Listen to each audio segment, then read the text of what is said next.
Okay, so make sure this is working. So we're doing chapter 6, part 2. I like to break this up into a couple of parts because it is a very long chapter. We're going to talk about the criminal civil penalties. We're going to talk about criminal penalties, what they are, and what the fines are, what the punishment is. We're going to label them out and then go through the rest of the procedures. So, second degree misdemeanor, this is the least problematic. Least serious misdemeanor crime in Florida. If the legislature fails to classify misdemeanor, then it is a second degree misdemeanor. So unclassified misdemeanors are second degree. First degree is a little bit worse, second degree is worse. It's just like murder, right? If you murder somebody first degree, it's more of a penalty because you did that premeditatedly, right? Second degree or third degree is different. You did it on accident or something like that, right? Criminal violations of real estate licensee law are second degree misdemeanors unless specifically deemed in statute to be more severe. Practicing without a license, for example. Stealing and distributing real estate exams. Those are more higher penalties. They're actually third degree felonies, right? So criminal fines up to $500 fine maximum, 60 days in prison, right? Issued by a criminal court of law. Remember, criminal stuff's done by criminal court. FREC does administrative ones, right? Civil does civil, right? We're talking criminal now. We're at the criminal level. First degree misdemeanor is the most serious type of misdemeanor. So you have the least serious and the most serious. There's only two, right? Technically, terminally speaking, it's the more and less severe, right? There's not a most if there's only two. There's a more. So this is the more serious misdemeanor crime in Florida. Example is failing to give an accurate rental list, right, for a fee. You can give an inaccurate rental list if you don't pay a fee, if you don't charge a fee, right? But who wants to give an inaccurate list? Nobody wants to do that. We want to protect the public. We want to do the right thing. Maximum penalty is a $1,000 fine, 1 year in jail. This one you'll see on the test. Okay. You'll see it on either class test, state test, somewhere you're going to see this. Then we have the third degree felony. That's the least of a problem when it comes to felonies. Of course, felonies are worse than misdemeanors, right? But third degree is the less substantial, right? The most substantial would be first degree felony, right? But in real estate, third degree felony is the worst crime you could do. Felonies are the most serious type of crimes. Falsifying an application, I lied on my application. Unlicensed practice of real estate, which is the most common. Theft or reproduction of a license exam. You stole my license exam. We just talked about that, right? Maximum penalty is 5 years in jail, $5,000 fine, and then you're referred to the state attorney's office, right? So if it's something that is really bad, you're only going to get these fines, but they may look at other things administratively. Here's your chart. The easiest way to remember these, I don't like this, 60 days, it's 2 months. I call it 252, because there's a type of loan that's a 252 on a loan, so I always remember it that way. So second degree misdemeanor is 252, right? First degree misdemeanor is 111, right? First degree, $1,000. 1 year. Right?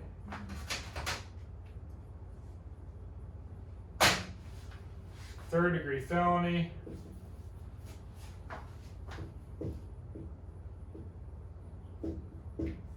Felony, because there's only one type of real estate felony, right? Third degree. Third degree, right? Felony, 5 years in prison, 5 years, or 5,000 fine. And or. Right? Right. Don't worry about the and or. FFF, 5 year, for felony, 5 years, $5,000 fine. First degree misdemeanor, 1K in 1 year. No, you can do 355, 355, You can do 355, but FFF, makes sense too, yeah. you can remember it. Felony is 5 years in prison, $5,000. Right? First degree. First degree is 111. So if you do 3 1s or 3 Fs, you can remember Second what these degree. things stand for. Five. Because an F never represents a 1. So 252 for 2 months. You're never going to see this one. No? You're never going to see the top one. You're going to see these other two. In the test? On the test. One of the tests you'll see it. That's how I remember it. FFF or 111, right? Misdemeanor, you just gotta know that a blind advertisement is a $500,000 or $500 fine. 500,000. It's a $500,000 fine for a blind ad. We need to get into a different industry. If we get convicted of a crime, we have to self-report that. You get a DUI, if you hold up a bank, if you do any of these things, you have to report it to FRAC. You get 30 days from the day of crime, whether it's domestic violence, murder, robbing a bank, DUI. You report this to the FRAC. This does not include your parking tickets. This does not include your speeding tickets. Those are not criminal offenses. I made a mistake, I got issued a fine. But you're not going to jail for a parking ticket, right? You're not going to jail for getting your car towed somewhere. Like, you're not going to jail for that. Stuff that you could go to jail for, you've got to report, right? So misdemeanors, felonies, even if you plead no contest, nolo contendere, no contest, or a guilty plea, regardless of the adjudication, whatever the judgment was, right? If it's withheld and they find that you're not guilty, you still have to report that to the state. So I've mentioned this a few times, real estate recovery fund. You've heard me say that term. Probably like, what is the real estate recovery fund, right? What it does, it's a fund that all of us pay into, that when somebody has a problem and it's not covered by E&O insurance and somebody gets sued, consumers can sue for, or they can claim on this real estate recovery fund as a last resort when the licensee can't pay it, right? We can say, hey, I need help from the real estate recovery fund. This involves a civil lawsuit in the state, not criminal. Right? It's for monetary losses suffered during a real estate transaction. So I lost a binder for a customer. Somebody can seek restitution. Right? Losses caused or actions by the real estate licensee. So you're going to see a lot of times when the real estate licensee says, hey, I lost your binder on this deal. I'm going to rebate you $1,000 on the next deal to cover your binder. Okay? So we're allowed to share our commission with the buyer and seller, if you remember, right? As long as it's fully disclosed. So what we do is we write on the contract, listen, I lost your binder here. I'm going to give you $1,000 of my commission towards your closing cost on the next deal. How would you lose the binder? Right. In a dispute, whether they're wrong or right. Okay. Maybe you made a mistake on a contract and you wrote the wrong thing. And they lost and you lost a $1,000. binder, right? Okay. Got it. If it's your responsibility, you should do the right thing. You can make it up with your commission. Most agents don't, but you should. I would. Right.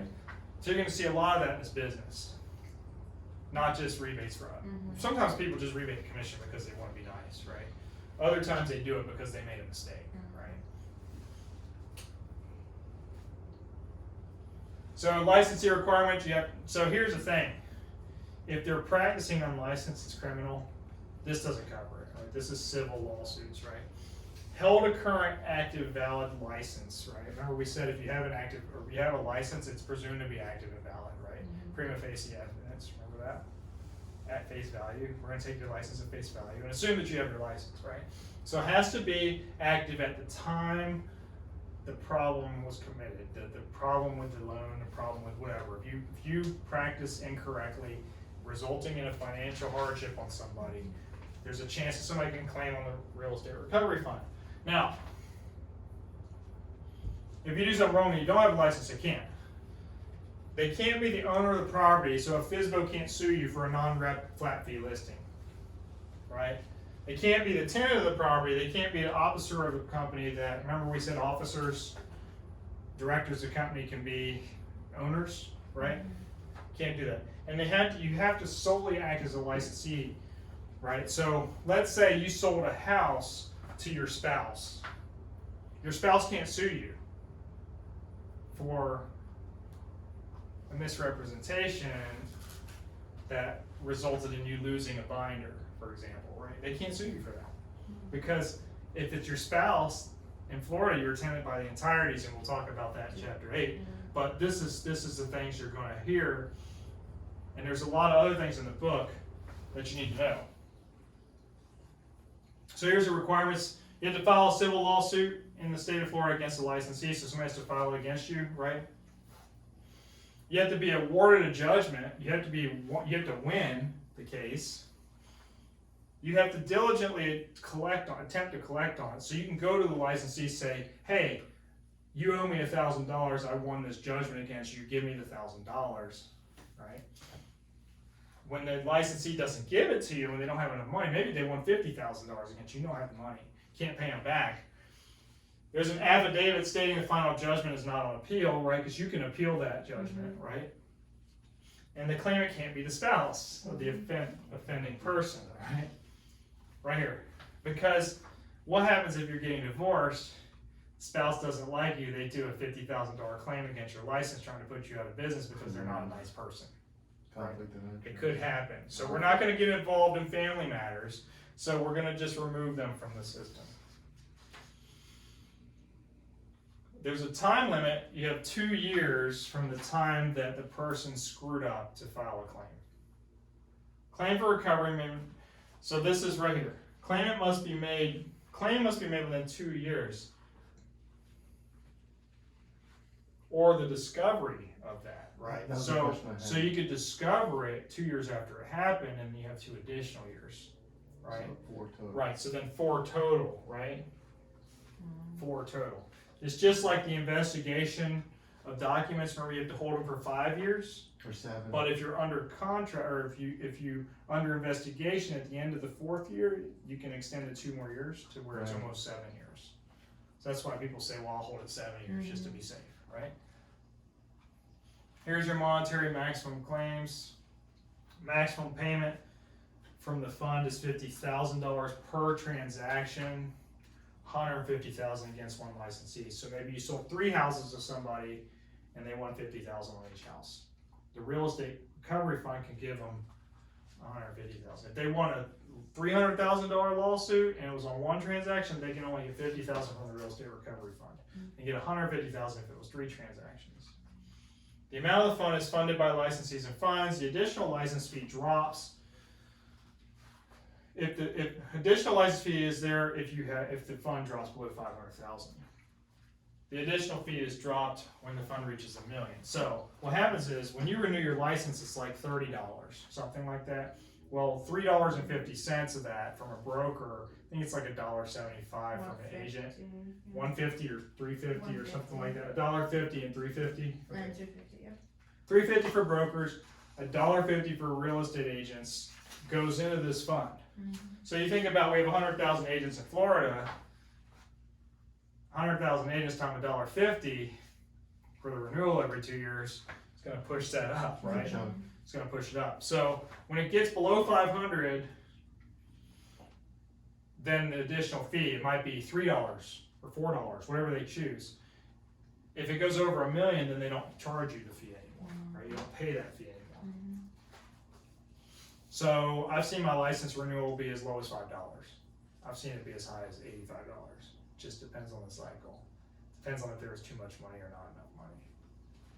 So they adjusted accordingly. It adjusted accordingly. So the brokers and also sales associates have to pay to it. Everybody pays into it, right? I had that question with mine. I'm like, who pays that? Okay. Brokers pay more, $350 per year. but there's less brokers than there is Yeah, then sales. sales associates. And they make, for sure, it makes sense.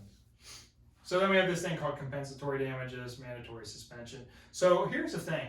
When you get money from the real estate recovery fund as a licensee, that's fine. They're going to pay on your behalf, but you're not going to be able to practice real estate until you pay it back. Oh, no. So problem is if you need to make the money to pay it back, basically they're putting you out of business, right? Because you've hurt the public. Well, if you've hurt the public, why would I want to continue to let you practice, right? So until you can pay it back, you're not going to practice again. Compensatory damages only, compensation. Remember, compensatory is compensation. Actual monetary damage that incurred. You lost a binder for $5,000, that's the actual damages that occurred. We're not talking about attorney's fees, court costs, everything else, right? It says right here, will not reimburse for attorney's fees, court costs, treble damages, or punitive damages. Treble damages means triple damages.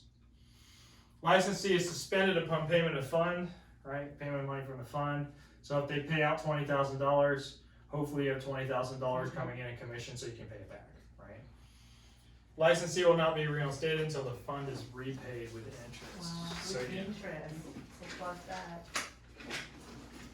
And we're going to talk about claims because the question is going to be something like broker complied with the EDO, they then got sued, how much damage do we have, right? And we'll talk about that, and I'll break the question down and put it on the board. But when a broker sued for complying with an escrow disbursement order, remember that's one of the 4 ways to mitigate something, right? Mhm. You got mitigation, litigation, arbitration, escrow disbursement order. That's when the broker has money in an escrow account, we call FREC and say, hey, I need to disperse this, here's the story, will you please review it and tell us what to do, right? That's what an escrow disbursement order is. So FREC's authorized to reimburse the broker in the amount of the judgment up to $50,000. In the case that FREC ruled on something and there's a real estate recovery claim paid, there's no disciplinary action on the broker because the broker followed the rules of the real estate commission. If the real estate commission made a mistake in judgment, then that's on the real estate commission. That's not on the licensee. We're not going to suspend you because we told you to do something. It's just like revoking your license without prejudice. We made a mistake. We're not going to revoke your license and tell you you can't ever get one, right? Same thing here. Broker doesn't have to repay the fund because the FREC made the mistake, right?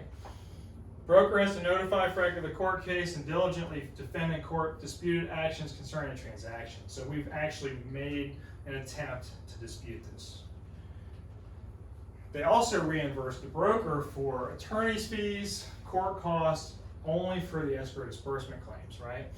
If the plaintiff prevails in court, they will also reimburse the plaintiff's fees and court costs. But remember, it's only for the EDO.